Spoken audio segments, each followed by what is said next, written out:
For more than 500 years, American Indian people have been subjected to the ever-changing whims of the white man, who with sword in one hand and Bible in the other, swept across this land like a plague of locusts. What the people of the United States did not know was that their so-called enlightened nation was setting an example that would be followed in the 20th century by some of the worst butchers known to man, including Adolf Hitler. In his biography of Hitler, John Toland wrote, Hitler's concept of concentration camps as well as the practicality of genocide owed much, so he claimed, to his studies of United States history, and he often praised to his inner circle the efficiency of America's extermination by starvation and uneven combat of the red savages who could not be tamed by captivity. In their efforts to deal with the original inhabitants of this land, the European and then the American governments tried many different approaches. First they tried subjugation. Then when that failed, extermination. And when that wasn't totally successful, then came the reservations. And the land set aside for reservations in the 1800s was generally the most worthless land that could be found. Indians were relocated to these lands for as long as the grass grows and the rivers flow, unless, like in the Black Hills of South Dakota, valuable mineral resources are discovered on that land, and then the Indians are uprooted and relocated again. I don't think that this country will ever really heal itself until it answers the question of what it did to its indigenous people.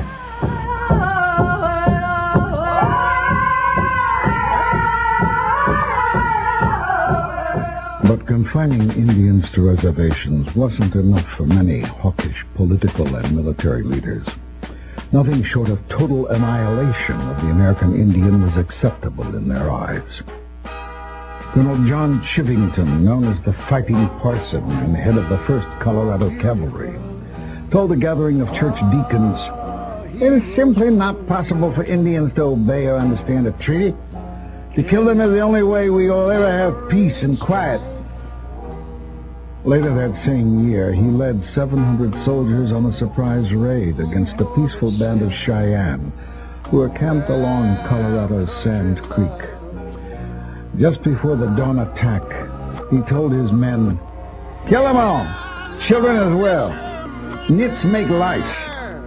400 people, mostly women, children, and elders, were murdered that day, as an American flag and a white flag of peace flew high over the camp's tallest teepee. As tribe after tribe was successfully depopulated, demoralized, and imprisoned on reservations, political winds shifted and extermination began to fall out of favor. Assimilation became a new byword of a concerned citizenry, and so an educational model to make Indians into imitation white men was proposed. In the 1950s, the federal government instituted yet another new Indian policy known as termination. The purpose of this policy? To eliminate tribal governments and tribal lands, along with any vestige of tribal identity, so that the Red Nation would become part of America's great melting pot. A major part of this program launched another relocation campaign which offered training, jobs, and a part of the American dream to any Indian who would leave the reservation and move to the city. What most Indians who signed up for the relocation program found instead was isolation, alienation, and further disintegration of their culture and identity. And so this policy became one more chapter of the American Holocaust.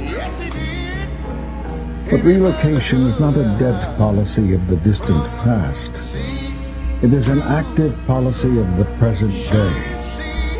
By order of the U.S. government, more than 12,000 Navajo people have been forced in the last 25 years to move from their traditional homelands on Big Mountain in Arizona, to be resettled one more time on land nobody wants, contaminated desert bottomlands of the Rio Puerto, downstream from the largest radiation spill in American history. The reason for relocation this time? The discovery of one of the largest coal deposits ever found in North America. The most recent law which strengthened and accelerated this forced removal was introduced by Senator John McCain and signed into law in 1998.